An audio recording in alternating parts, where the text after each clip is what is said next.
delivered. Well delivered, and timing is everything.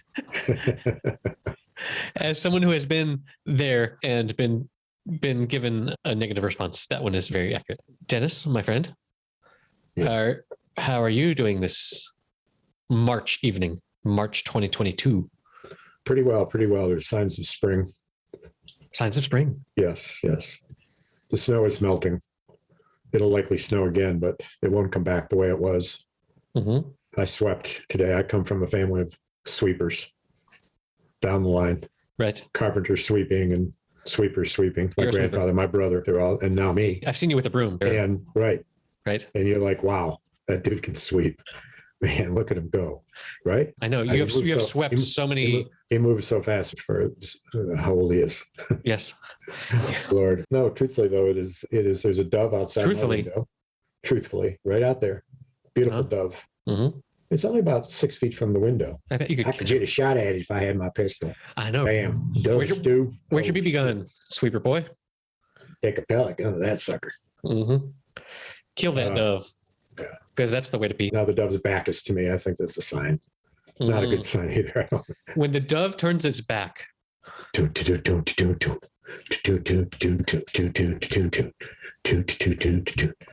dove turns its back. Take it away. You shove it into the sack.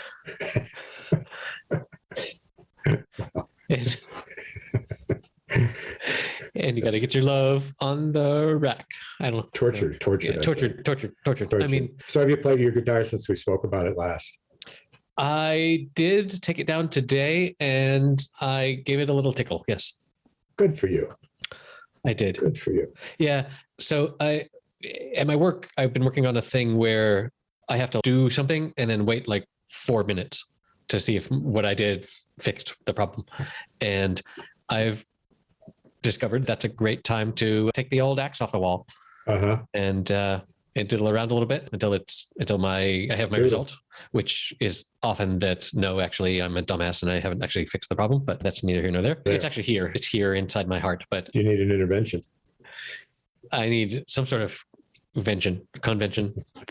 Looking at me now over his back. He's looking back at you over his back, over his dove shoulder. Over her. His dove shoulder. I think.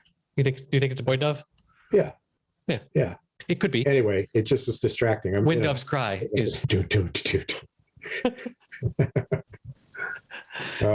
Oh, for the dove of love. Yes.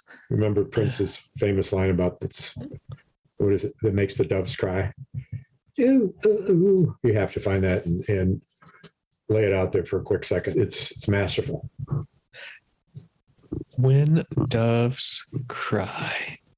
Is an American musician? Yes. Lyrics. I don't know. Are you going for a particular lick or lyrics, or what are you going for? I think that's up to the listener. Yes. Ironically, to go and listen to that particular thing. By all means, no, do not pause this. Continue on and then go to patreon.com/happy hour. And then when this particular episode is done, go and listen to when loves lie or whatever. Doves cry. Yes.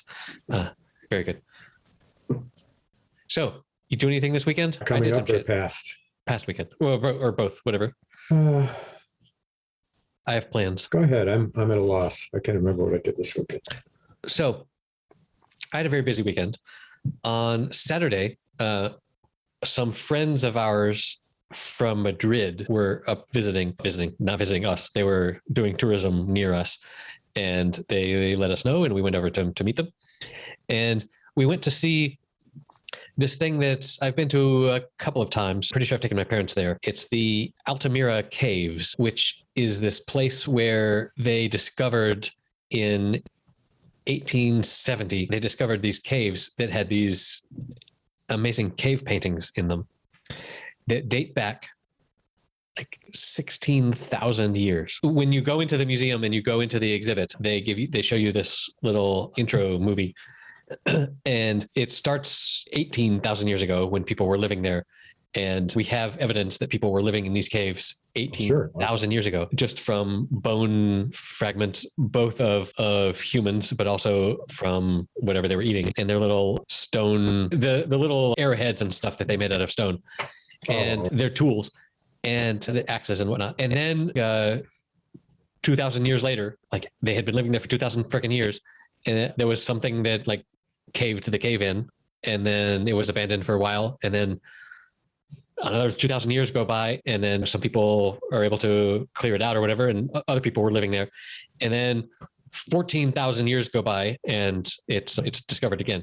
And so what they've done is when like they opened it up in the early 20th century for people to come visit, and very quickly, probably because people were like fucking smoking in there or whatever, quickly they noticed that the cave was like getting deteriorating because of all the traffic and the moisture from the skins, from bodies breathing, and all the body's breathing.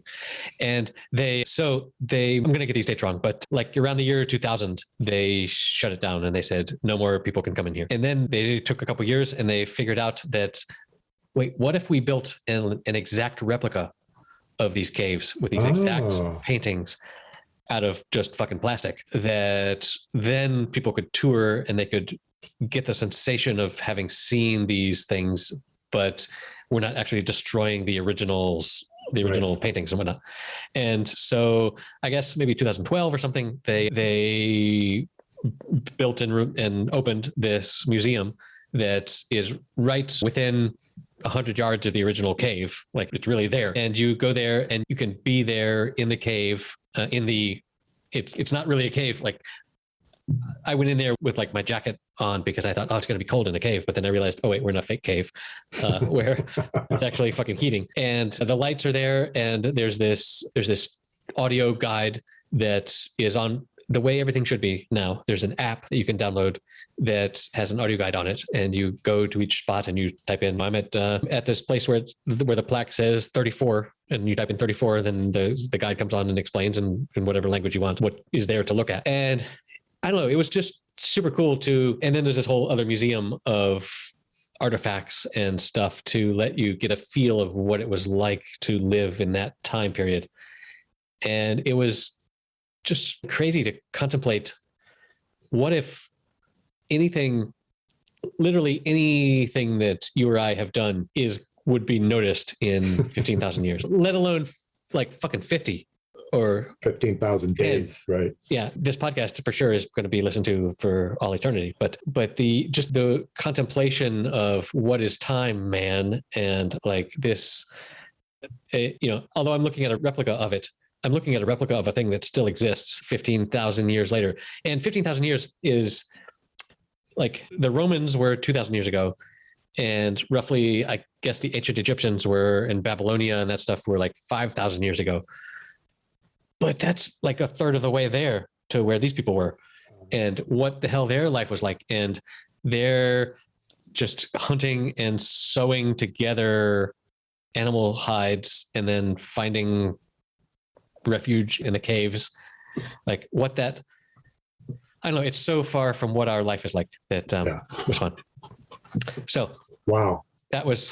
And it was so well done, right? Yeah. And yeah, the museum was really well created and thought about and whatnot. So that was and then after that, we went out this was 3 other couples and their kids, which were all more or less the same age as my kids. So that was an interesting get together for everyone to be together. Hey, so the museum sounds cool and so realistic, and what a great way for everybody to get a hit of history and also not hurt the caves. I mean, exactly. What an outing. And so you didn't talk yet about your friends who you met there. And were they from Spain or from the States, or where are they from? They're from Madrid, I know, but are they? Yes. So the friends that we know best grew up in the town that my mother-in-law is from, and the town where my wife would spend 3 months out of the year every summer down there. Doesn't anymore? Doesn't anymore. When you're a teenager, it's not a Rodriguez. Oh, but so I meant if she did it now. If she did it now, no, that would be the opposite. I would be the Rodriguez haver or doer. But so her friend is like literally 3 days older than she is, and so You they said that grew a up. minute. They grew up having fun down there in the summers Yes. and became tight friends. And they're friends so her friend lives in Madrid now, and she and her husband also they have kids, a girl and a boy that are basically the same age as ours. They like to recall a phone call that they had where they wanted to tell each other that they were pregnant. And one of them said, "Hey, I've got big news." And the other one says, "Yeah, I've got big news. Let me go first." And the other was like, "No, let me go first. Mine is bigger." And it turns out that they were both pregnant at the same time. Oh my word. So That's unbelievable. yeah. So we share. So that's who was there. That's who was there, and their kids, and some of their friends from Madrid as well. And it was just really? nice to How hang out many with. There were 2 other couples, and each of them had a single kid that was around. Oh wow, the that's age. a crowd. So Did yeah, you go somewhere afterwards? yeah. Then we went to find a place to eat, and The whole crew. yeah, the whole crew. And it was tough to find a place that would take a crowd of 14. Yeah. But you did. in the end, we ate very late. Especially for American standards, we sat down to eat at 3:15 and we finished eating at 5:30. For dinner? No, for lunch. Oh, for lunch. Oh my gosh. Yeah, exactly. For Spaniards, eating at 2 or 2:30 is pretty common, and even sometimes 3. But And then what time is dinner? 9 or 10. Oh, I see. Yeah, I'm in bed by 9 o'clock. Right, exactly. Which is why when I travel to the States and live with my parents, even though it's a 6-hour time difference, it's really only like a 4-hour time difference for my stomach. Yeah. Because Because totally. that's built in. Right? But so that was a lovely experience. So we had a full action-packed weekend. Oh, it's a full On Sunday, we got up early and drove like 50 minutes away. With your friends? No, we said goodbye to our friends on You're Saturday. nuclear. Yeah, with the nuclear family. And we went to go visit a guy that works with my wife.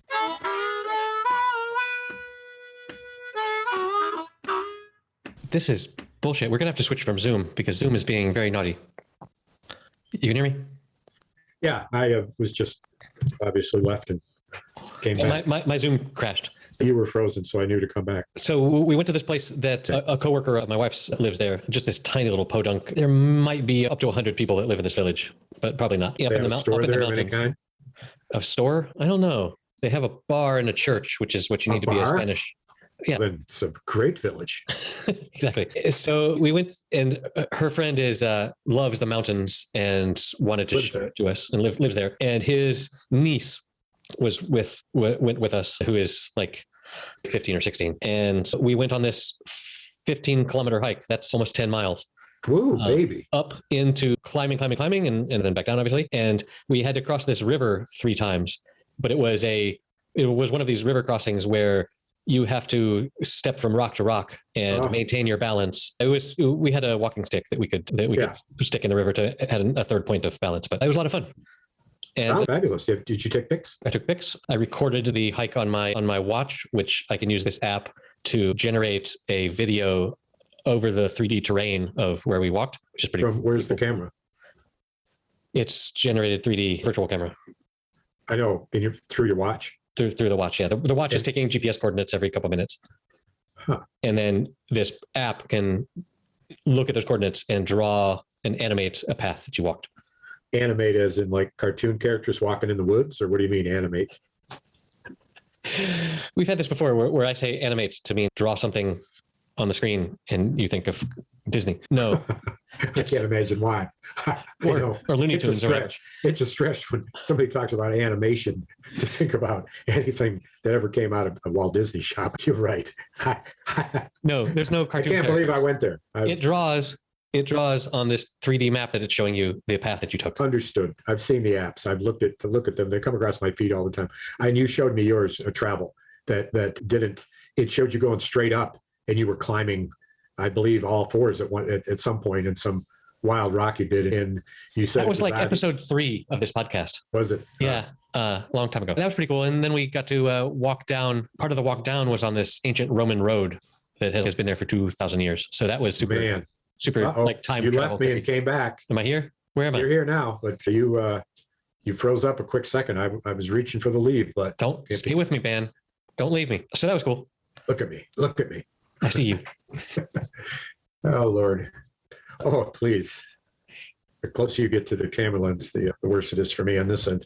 But How's your week been? so let's say you went to a museum of ancient caves that are 16,000 years old, hiked mountains with your friends in Spain, Yep. and ate in places that I can only imagine. And I think I went to the drugstore and picked up some stuff. And that, Sweet. I did that. I knew what I did. What'd you I do? know what I did. Tell me. Since we've spoken, I wonder if you knew that I went to the rekindling of the Open Blues Jam, which is now open every Sunday Yes. at Old Dog Tavern in town. And I went there, and there's a story to tell about that. And I didn't play. I was ready to play, but it was going to take too long, and I was tired. But then the next night, I happened to go by again. I love their beer. They've got an Anchor Steam on tap. And walk in, and little do I know, but it's open mic night, which I don't know what that is. It's certainly not a blues jam. And this guy who played a really good acoustic guitar, plugged in, got up and sang a tune and was lovely. And then was joined by a younger man who I think was his son, who sang. And I thought, oh boy, I would love to play harp to that. So sweet. But as it turns out, there were various musicians come up, and some were high quality, like those two. But as I was thinking, maybe I'd had one beer. That's all I'm going to have. I'm going to drive home. As I was thinking of leaving, I didn't know who the next act would be, but the next act was coming up, and the guy who was up there was a long-haired dude playing a kind of a loud guitar. But I realized that there was a dude in the corner, and it didn't matter to me. I thought he was very interesting, and in many ways, he had tattoos like a reptile up his neck and on his face and his arms, and he was beautiful to look at, all dressed in green and bright clothes, and he was carrying a guitar that looked like he made it out of a tin can. And I glanced at it as I was walking out the door, and it took a minute. The next thing I know, I forgot my coat or something, went back and came out. And by then he was playing, and the awful noise he was making was awful. And I remember I couldn't see him, but I heard it. And I looked at the stage as I was walking by, and I saw the guy who was managing it with a look of utter terror on his face, because he just introduced this dude who was playing this wacky guitar that he made, and Out of tune, probably. like screech and scratch and crazy. And I left there. And When something like that happens, do you think the person playing thinks they're being amazing, or do you think they're yes, I don't know. trolling to just be a dick about, can I make this horrible noise? Or they play at home and their mama says, you play good, boy. Nobody says nothing because they're playing alone. Yeah, I know. But do you think his self-image is that he's playing some stuff that's good, strange, eccentric, but good. And when you listen to certain jazz and other music, particularly jazz, you'll hear off key and off note and off rhythm stances that are just wild in their variety. And they're not at all typical, like tunes. Right. As much as they are just instrumental noises. Wildness, but it's got to be anchored. Right. It's got to be anchored, and it can't just be screechy, scratchy. But yeah, I think he's fine. So let me tell you the story about the blues jam. He has someone in his life that has heard him play and told him, "You're really good at this." Well, right, and it gets loaded with him, and it's, oh man, the loader I get, the better I sound, man. But you should go play in public. So along those lines, when it was the blues jam, there's this dude there who plays a pretty good harmonica. And he's got a nice blues handheld mic, just like I have, the Blues Blaster, and hooks it up. And Blues Blaster, pretty good. And he sings, and while he sings in tune, he doesn't sing. And he also gets up and decides something that I never do, but once I'll go up there and I'll start with something that starts out with a harp, because I've come up and I'm going to get the thing going, and the guitar players are going to follow me. But I don't do that 4 times in a row. I don't do harp leading 4 tunes, this tune, then a boogie tune, then a slow tune. It not 4 in a row. I turn them and say, "What do you got?" Right. And they'll come up and who's going to sing or whatever. But he insisted on doing that and singing every tune. And as a harp player, who listens to harp music, I don't necessarily want to hear the next band feature a harp. I mean, right. I've had my fill for that for a while. A sax would be nicer, a piano or something offset in the guitar. Sax is in the same space as a harmonica. So I knew that would mean it would be the 3rd set before I got up there, which because you can't go back to back with. I don't want to. Harp, right? I don't want to, and it doesn't make any sense. Way past I get sick when I just hear myself play, let alone myself following somebody else who played it. It was too bad because you could hear his voice way too loud and clear. And you could hear his harp only moderately, and he'd been better off. He would have been much better off Switching that, singing a lot less, playing more, and just keeping what he was going to sing in the lowdown rather than like at one point. It's amazing. He put out his arms. Hallelujah. Now comes the big finale. And what he did was he went to the mic and he thought he was going like this. Whoa. And instead he went, and it was off key and it was loud. Yeah, it's amazing what a bad mixing job can do to ruin a performance, right? He had, It's the an other art. thing is that there was a guitar player he brought up. And I like the way this guy looked. He looked like, what's his name? Waylon Jennings back in the day. And he had long black hair and a big, long black flowing beard, kind of heavy set, dressed in like a black suit with a white shirt. And I was just dying Damn. to see him go nuts on the What a look. guitar. He had a Stratocaster and Kenny never really gave it to him. Never really said, take this, man, or whatever. And at one point the dude had to do this ridiculous little jam because it was all he could figure out to do with this song that Kenny picked. I would have said to the dude, what do you got, man? And he'd Right. say, I got something. Right. What Of course you key? would. Boom. Then go, baby. He's ready to play it. He's ready to sing it. You got to be generous. You got to That's be generous. That's a thing right. that I noticed when we were jamming at Myrtle Beach. The best moments were when Phil, who was clearly our leader, would say, "Okay, everybody, take it down. Let's let Yeah. Bongo Bobby over there take a riff," or like it would be like he was in control and realized that we were too loud, and getting it softer would make it more elegant. He was facilitating an ideal collaboration. He was facilitating an ideal collaboration. Yes. Them's big words. An IC, as we call it. And I see ideal collaboration. What do you? What? I know. Wait a minute. I know the C stands for collaboration. I'm going to blank on the I because I can't remember the phrase that you repeated that I said. Sorry, I'm a little spaced out there. Facilitating. Oh, Lord. Hey, man, it's going to be 66 here this weekend. Nice. Yeah, it's all the snow is all but gone. I bet in the backyard and the most prolific thick ice that's grown up on my pavement, which is still about 3 inches thick. I was able to chop it with the chopper and break it into pieces.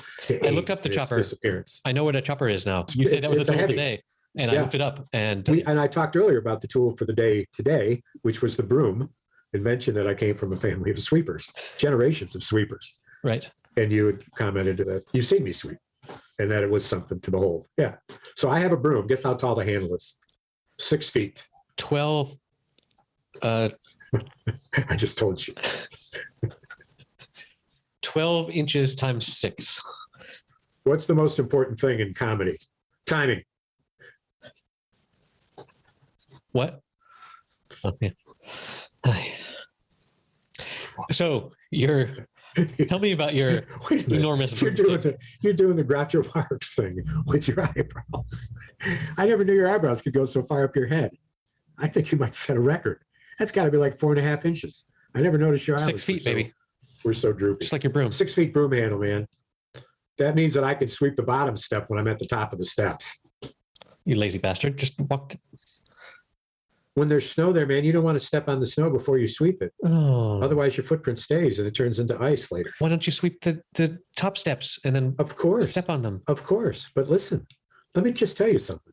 A 6-foot handle comes in handy when you're brushing steps.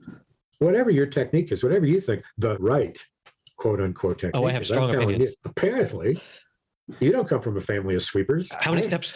I do. It's true. It's true. It's generational. It's in my DNA. And you come along. So when you say sweeping the bottom step from the top, how many steps are there? Because there's not 20 steps. No. There's 3 or 4 or No, whatever on a there's- porch. 4.5. You have a half step? Yes. What is this, a musical scale? What? It's just a half step, from the bottom and a half step from the other one above it. Oh, I get it now. So hold on. You're up at the top of the stairs, of the 4.5 Got a stairs. 6-foot broom. Got a 6-foot broom. You decide not to fly away on it like a witch, but you... I'd be a wizard. I think.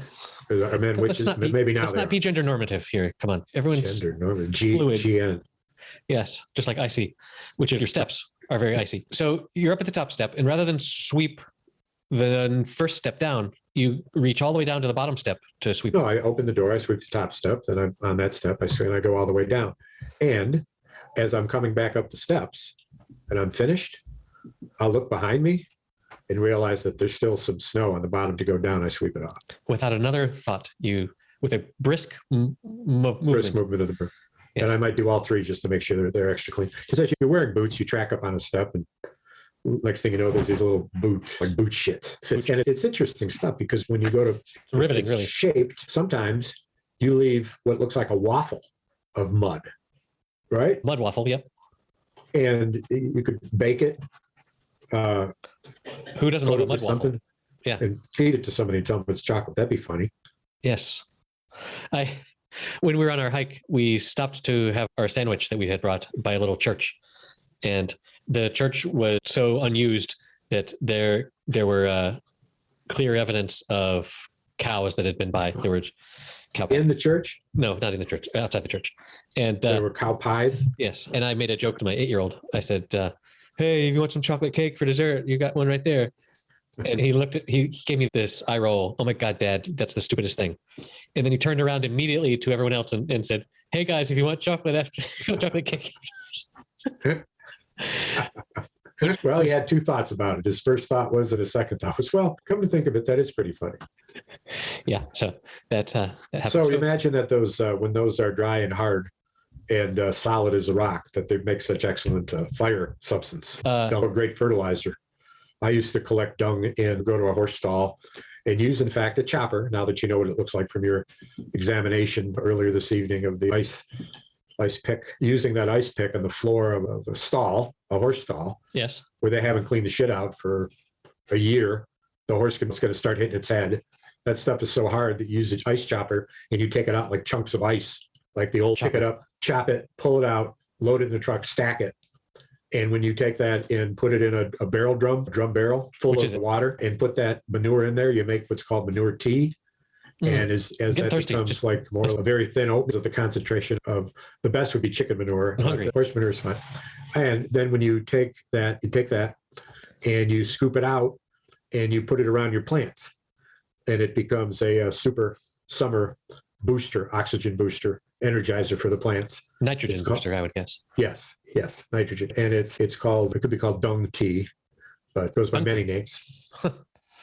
Are you familiar with the mineral called caprolite? I believe I am. Is it it's a coprolite. Does it hold water? It's a fossilized shit. Oh. Like you were talking about shit becoming hard as a rock, and there are rocks that are, fossilized shit that's been around for thousands of years that gets all hard. But this is some amazing content we're creating here about dung tea. Oh God. Hey. And who would know? Do you have a tea ceremony with the dung tea, or? But I'll tell you what happens about that time. We should package that up and put it in little tea bags. Oh. We could make it. It's not that kind of tea. There was a little ceremony I did. I'm sure I've told you this before in the spring. I prefer it unsweetened myself. About the time I would make, I'll bet. The time I would make the tea, the manure tea, is that the asparagus, shitty, I think we should takes years and years to grow. Asparagus. And special planning instructions takes a while. I had some anyway, asparagus I could get into the details of it, but the ritual was that it would pop out of the ground in the spring, and I would go outside with a little salt shaker, and as the sprouts were about 6 or 8 inches off the ground, and there were many of them, I sprinkled a little salt on it and ate them until my lips kissed the earth. Okay. This is a little, I don't know, fellatio adjacent. I didn't. If you're going down on these, you would go there. Until your lips touch the earth. I didn't think you would go there. Till my lips touch the lips of Mother Earth. Yes. I mean, it may be oedipal. You want to go into a homosexual type thing. That's fine. That's not where I was at. I was eating my spring asparagus and kissing the earth where it came from. I don't know. Okay. Whatever floats your boat. My father-in-law, one of his favorite hobbies around Easter time is to go in and harvest the wild asparagus. He doesn't do the whole he doesn't get as deep into his throat as he can, but I didn't say that. I didn't say I try to draw it as deep as much as I can. It's very. You were sprinkling. Is there a more phallic food than asparagus? I don't know. How about a banana? Yeah, it's a possibility. Pick one that's carved, but at any rate, not that I've ever done that. Yeah, let's transition. We need a segue. So spring has sprung, my man. Spring has sprung. Things are looking up. I experienced a bizarre phenomenon the other day. Yes, my mailbox is a time machine where the other day I go and I have in my mailbox, sometimes when a delivery guy comes and we're not at home or whatever, they'll leave a little slip that says there's like little check boxes and he can choose or she can choose.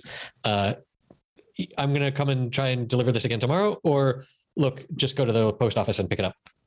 They always choose the second one. And so I had one of these notes and I thought, well, I'm expecting one or two things, but I couldn't read where it was from. And the date looked strange. I didn't understand the date that it was left on. And so the next day I go down to the post office and I hand them the slip and they said, oh, we don't have this here. This was left for you on December 7th, like 2.5 months ago. Was it stuck in the back of your box or on the side or something? And I said, yeah, that's also the date that I read on it. But like, why did this just now appear? Because we check our mailbox several times a week and we don't get a lot of mail because we've digitized all of our bills and stuff. We don't get much. And so he went and typed the number into the computer and he said, yeah, this was delivered. This note was left for you on December 7th. And then you came to pick it up on December 10th. And I was like, what? That's perfectly possible because around, that's our Christmas time. I might've been receiving packages. It was like, wait, so how did this get here? And the guy was like, I don't fucking know. So he swore like that? That's bad. He said, fuck me. I have no fucking idea. You time traveling asshole. No. So it was, and we were just like, okay. And he was like, can I rip this up and throw it away? And I was like, well, I guess so. Apparently I used it 2.5 months ago, but isn't that just bizarre? It is a bit strange. And I must say, a fascinating story. I was on the edge of my seat for the whole first 10 or 15 minutes. It was. I'm only at minute 7, so there must be more to come. It's the time travel. Me, more like 47. It's been a long night, remember? Yeah, but still, I think space time. There's a rip in my mailbox. Space. There's a rip. So you're like the Stephen King novel, the JFK novel. Yeah, right. Exactly. Instead of a back of a grocery store, the time travel diner, goes through your mailbox. A diner. Right. Yeah. Right. The walk-in freezer of the diner or something like that. Not the freezer. The walk-in, like a storage area, not a freezer. Okay. Maybe a cool storing area. So I'm wondering if I should put messages to my past self or my future self into the mailbox. See what happens. And see what happens. And be like, go invest in some stock or something. I know what you could do. Shave your eyebrows and paint them in I need the chopper just below your hairline so that you always have a look of amazement. When I'm talking with you, that's pretty much a given. You were doing the Groucho Marx eyebrows a moment ago. I'll tell you. Oh, mercy. Oh. So I worked today. I did manual labor. I cleaned. We're doing construction work at my house I own with my son. And so I was there doing grunt work. And it was great. It was very, very, very, very satisfying. Grunt work sometimes can be satisfying. Do the job, sweep it, the dirt's gone, you're done. Good. Move this, move that. You come from a family of sweepers. Hey, I know. If I need something swept. You knew that. I mean, it gets around. You've swept us all off our feet with your stories. So I have an assortment of brooms too, as you might guess. Of course. I have one broom that the bristles. Someone from your family is not going to have. 6 inches tall, made out of the coarsest straw that it grows anywhere, almost like bamboo, on a big wooden brush, and with a handle that's not only screws into the wood, but also has side metal braces. Wow. When I want to go to town on some concrete, I start pushing that thing, I create a cloud. It's a cloud. I wear a mask, I go in, create a cloud. When I'm done, kind of clean as a whistle. You're like one of those in the cartoons, animation as you call it, where like there's a scuffle and a fight or something. There's this big. What do you mean animation, as I call it? Stop right there. It's animation. Or who is the Peanuts character? Pig Ben, who's got a big cloud around him all the time. That's right. That's you with your broom. That's me with my broom. He had a blanket though. Oh, that's Linus. That's Linus. Come on, Pig Ben, just a dust. Right. Except that I don't. I'm when I'm done sweeping, I might be dusty, but I brush. I'm back to do it. Fresh pressed against the flesh. So then you sweep yourself? Self sweeper. Okay. It's called introspective sweeping. IS. Introspective sweeping. Okay. Hey, a clean body is a clean soul, as I always like to say. If a vacuum cleaner won't fix it, then nothing can. That's my motto. Huh. Ow. My hand got stuck. I got the sticking finger. In the vacuum cleaner? Oh, this finger won't open. Let's see. Yep. It won't open. I have to do it manually. And whenever I do it manually, I go like this. I don't know why, but all throughout the day, you'll see me lifting my finger and going, like it's some backward goose. Dennis lifts his middle finger as if it were a backwards goose, is what we've just learned. That's one way to give someone the bird, right? Give someone the goose. The backwards goose. Backwards. Do they fly in the V formation? But like You ever grabbed a goose by the neck? No, but I touched a duck the other day for the first time. I'll bet you did. Where'd you touch the duck? How did you give him a little pet? My wife's friend that took us on the hike had chickens and the most adorable week-old baby rabbits. They had just gotten their hair. They were still aligned, but they just gotten their hair, and they were just rolling around and you touched them? stumbling. I did fondle one of the baby rabbits, yes, but I thought that was verboten because the mother would disregard the child because instead of smelling like her, it smelled like a man. Look, that baby rabbit is probably dead already from the actions. On the positive side. I don't know. You're right. All right. Oh, okay. Let's just think. I was just using my privilege to How foolish of me. to pet a rabbit. I should have thought, and I don't want to know what you had to do with that little rabbit stuff, but just don't go there. It's too dark. I'm not sure our listeners are ready for the Dexter side of you. He looks like a thing that if you fried him up nice, might be a little treat. That's grotesque. No, but with the chickens and the rabbits, he also had a duck who he was pretty sure was a female duck, but she wasn't putting out any eggs. And he said that if she doesn't put out any eggs this spring, then he How has no need does for the her. duck know what direction south is? How to tell his wife from all the other ducks?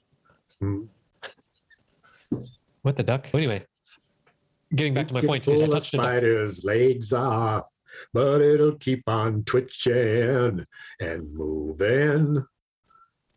Everything is planned out. Everything is so nicely planned out.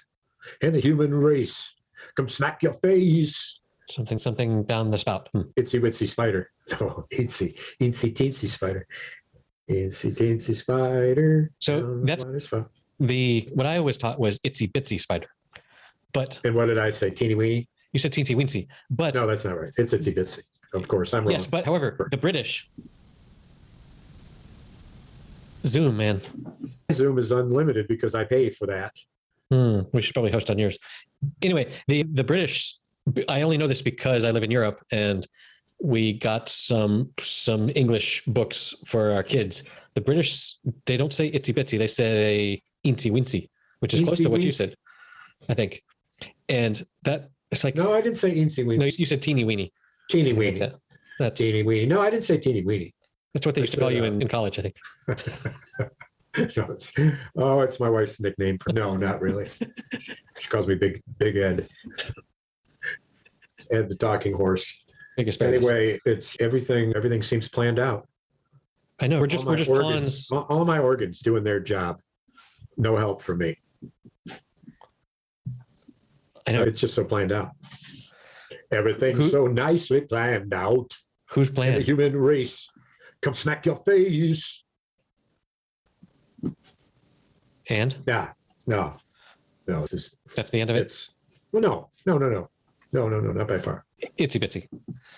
Your weather is warmed up there, so you must be full spring, right? Close. Today we had a day when it was Your almost hike like was nice, my hike was, I was in a t-shirt, but it was cool, but I was walking strenuous. and so it was warm enough.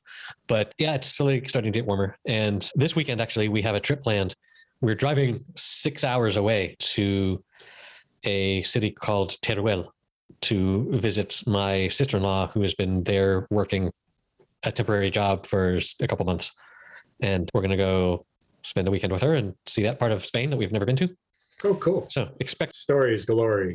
stories galores. This has been most satisfying interrogatory with you. It's Inter what? interrogatory. Okay.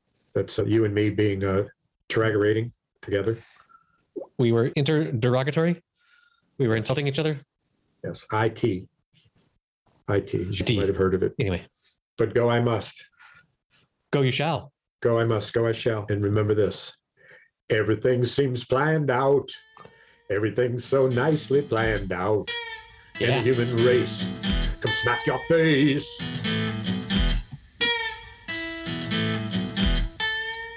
Okay, that's it for episode number 145. You can find the show notes, like a link to the cave that I went to, at happyhour.fm/145. And you can help support the show at patreon.com/happyhour. We would love that. And we look forward to seeing you next week.